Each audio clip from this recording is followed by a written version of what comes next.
Alrighty, Void. So, Baby Rizzo, back in the backlog, still making up for my earlier in the year reviews that I haven't done. So, this one was one of my Shutter Trek ones, both of whom I had seen before. Train to Busan. Now, this one attracted a lot of attention, and understandably so.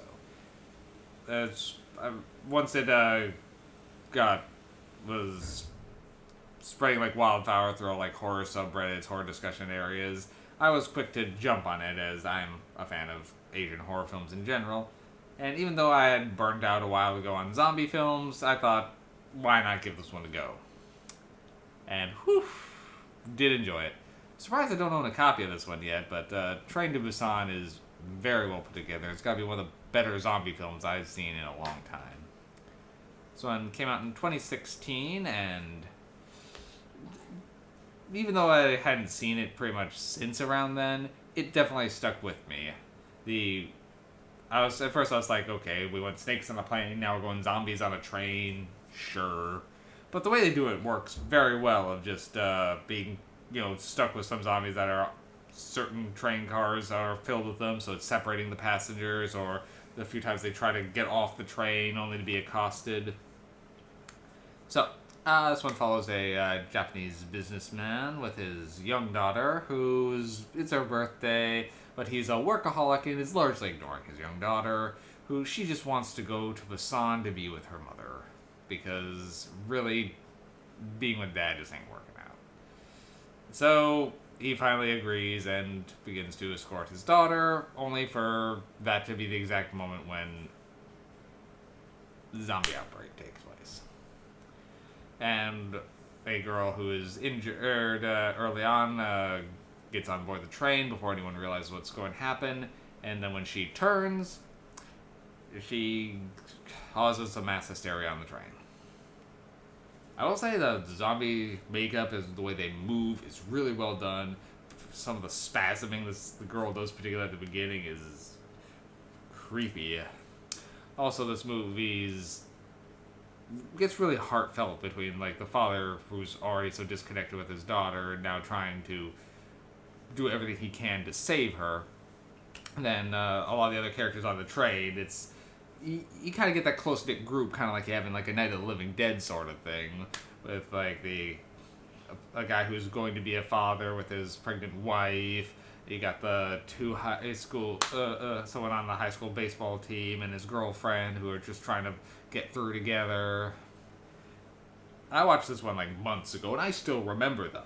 The characters actually stick with me, which doesn't happen in a lot of films lately, with seeing as many as I do. So, props to this movie for sticking with me. Also, this is just on a personal note that the first time I saw this, I didn't recognize Gong Yoo in the film.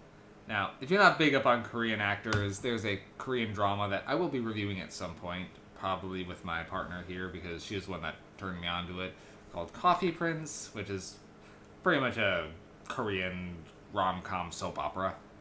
But the lead guy in that is Gong Yoo, who is the main character here. So, at first it's like takes place like 10 years later, so, well, it's filmed like 10 years later. So I didn't really recognize him at first because he's much older. But when he started shouting, he has a very distinctive voice, so that really just jarred me. It's like, it was a strange little thing for me. So, expect that review coming at some point. But, I do definitely recommend Train to Busan. For me, this one, I don't give out a lot of 10s. And I cannot quite give this one there, but it's a 9 MacGuffins. I really like Train to Busan. For me, there's very few zombie movies I routinely go back to. Night of the Living Dead, Dawn of the Dead, sure. Either version for either one of them. And then Zombieland and Return of the Living Dead. It's really mostly what I do for zombie films. I mean, I like Dead Alive, but I don't go back to Dead Alive very often. Probably gonna actually go back to Dead Alive this month, though. But most of them, I like, okay, I've seen it, move along. And now that I've said that, I'm sure like 5 other zombie movies that I actually do go back to are going to pop up in my head or my feed or something. But for the most part, this is one of the ones that sticks with me and I will happily review anytime. Yeah, that's pretty much all I got on Train to Busan. If you haven't seen it, it's then South Korea has been having a lot of good hits coming out of it, particularly in the horror genre. Like, Tale of Two Sisters is still probably one of my favorite Korean horror films, but Train to Busan definitely, it's up there.